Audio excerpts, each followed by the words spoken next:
Oke, assalamualaikum warahmatullahi wabarakatuh. Balik lagi di channel Warung Bingkai. Nah, oke ya. Kali ini kita mau bikin video tentang sharing apa ya?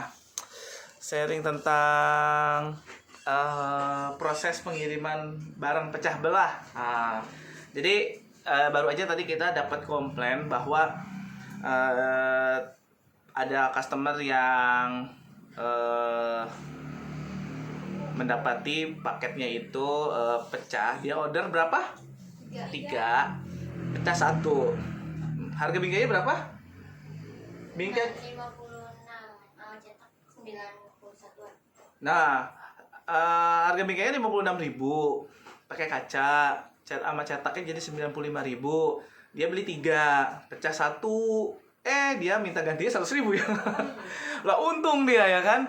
Makanya kita selalu mengantisipasi seperti ini karena memang barang pecah belah itu memang agak rentan ya. Kita pun tidak bisa menjamin barang itu aman sampai tujuan. Kita selalu bilang ke customer kita bahwa ini kita cuma bisa bantu packing semaksimal mungkin. Kalau memang mau nggak pecah, silahkan di packing kayu, biasanya seperti itu. Tapi kan rata-rata packing kayu itu jadi mahal banget ya, jadi mahal banget dan repot juga, harus ngitung dimensinya. Kadang-kadang ya dengan cara kita dengan di bubble berlapis-lapis, yang pada dasarnya kita berani ngirim pun biasanya aman. Jadi kalau misalkan tetap ada yang pecah, itu di luar kendali kita. Artinya itu tetap itu tetap ya kita di luar kuasa kita gitu. Kita cuma berusaha untuk untuk packing semaksimal mungkin supaya tidak pecah. Pada dasarnya kita tidak ingin barangnya itu sampai di tempat customer itu pecah seperti itu. Nah,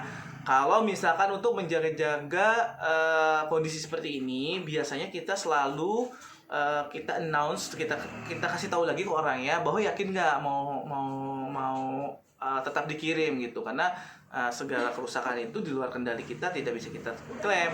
Dan jeleknya sekarang ini pihak ekspedisi pun udah tidak ada yang mau nerima komplain barang-barang yang rusak seperti ini gitu. Dia juga pun cuci tangan gitu. Nah, kita di sini selalu setiap packingan, setiap yang pesen jarak jauh, yang banyak, yang sedikit, yang rentan maupun yang tidak, biasanya kita bikin video packing. Jadi video itu memastikan bahwa barang yang kita kirim itu udah kita cek kondisinya oke, tidak ada yang pecah, tidak ada yang rusak, bahkan kita itu udah packing semaksimal mungkin gitu. Videonya biasanya kita simpen sampai barang itu diterima, karena kan ada jeda waktu 3 hari. Kadang kita simpen di Google Drive, kadang kita simpen di YouTube juga, supaya kita tuh punya arsipnya gitu. Jadi kita buat teman-teman ya, khususnya yang mudah-mudahan bisa teman-teman juga bisa ngikutin ya. Jadi kalau misalkan kita tidak punya bukti packing, kita ya mau nggak mau harus bertanggung jawab. Tapi kita punya bukti packing bahwa kita nge-packing barang yang memang kondisinya itu baik, sampai kebungkus, sampai rapi, sampai rapat, sampai kita lakban, seperti itu. Kalau misalkan kondisinya kita nggak videoin, mungkin orang itu bisa menuduh kita mengirim barang yang tidak baik seperti itu. Jadi kalau misalkan teman-teman pun yang belanja, jangan khawatir, buat juga video unboxingnya gitu. Video unboxingnya dari awal. Kita tidak menerima kalau unboxingnya itu pas dibuka pecah, ditutup lagi, dipura-pura buka lagi, karena kita di situ ada standar packing kita. Kita punya standar, kita tahu lapisannya. Kita lapisin dulu pertama, habis itu kita kardus, habis itu kita lapisin bubble wrap lagi, habis itu kita lapisin lakban. Ada lakban merahnya ya, Pep? Ada. Nah, itu kan itu segitu lakban merah ya, umum.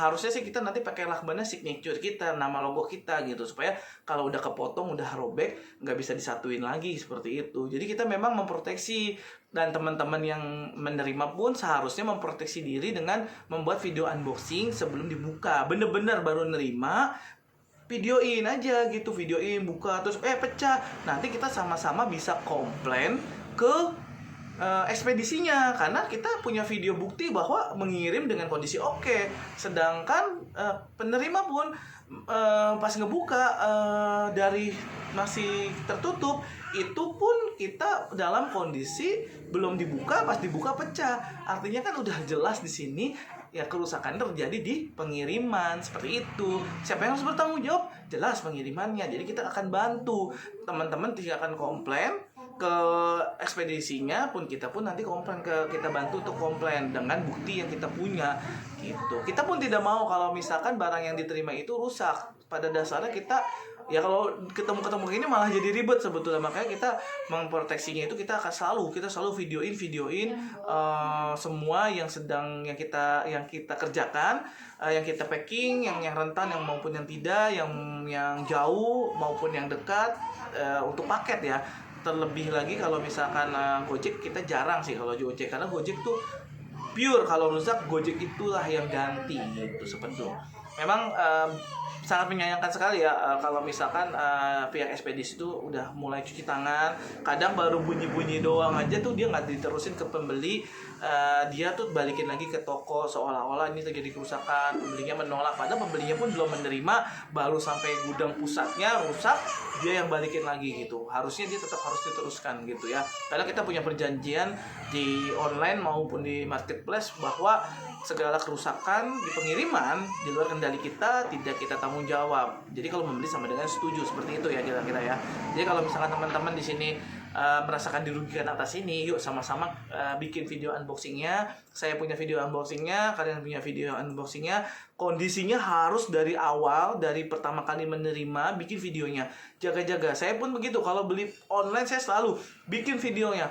Asal jangan di-cut, jangan dipotong. Dari mulai nerima paket masih bulat, kita putar-putar semuanya, belum ada yang dibuka, kita buka di depan kamera. Jika ada kekurangan barang, kerusakan, cacat, itu bisa kita ada videonya, itu bukti konkretnya. Jadi nanti mungkin dari pihak pembelinya atau penjualnya, nanti kita sama-sama nyari jalan tengahnya. Kalau misalkan kasus yang saat ini ya memang kita bingung, kita mau ganti kan, memang kita ngirimnya oke, ya kan, kita ngirimnya oke, seperti itu. Terus nerimanya pecah, ya kan, dia nggak bikin video unboxingnya, kita kan nggak tahu apa dia pas buka jatuh atau keinjek atau ketendang siapa atau gimana, kita nggak tahu, atau udah dipasang di tembok terus jatuh, aku pura-pura bungkus lagi. Itu ada gitu. Jadi kita mengatasinya itu dengan cara yuk sama-sama bikin video sebelum packing dan bikin video unboxing supaya kita sama-sama enak, teman-teman juga enak, kita pun bisa ngeklaim bareng-bareng si ekspedisinya. Karena kita kalau ke barang pecah terima aja, unboxing, videoin, pecah, wah bang pecah nih, videoin. Dan kita juga punya video lagi packingnya, kita jadiin satu. Berarti kan nih dari sini oke, di sini 5 pecah, kan udah jelas nih di sini ya, di perjalanannya. Seperti itu ya kira-kira penjelasan dari kita, mudah-mudahan bermanfaat. Mohon maaf kalau memang tidak berkenan, tapi memang itulah kondisinya ya, mirisnya di kondisi online saat ini ya. Ekspedisi itu semakin murah, semakin bersaing, dan semakin tidak bertanggung jawab kalau menurut saya ya. Oke, buat teman-teman yang ngalamin hal serupa atau punya strateginya atau punya punya jurus lah gitu, boleh share, kita sharing di kolom komentar ya. Mudah-mudahan bermanfaat ya. Sekian aja dari saya, tunggu video selanjutnya ya. Dadah.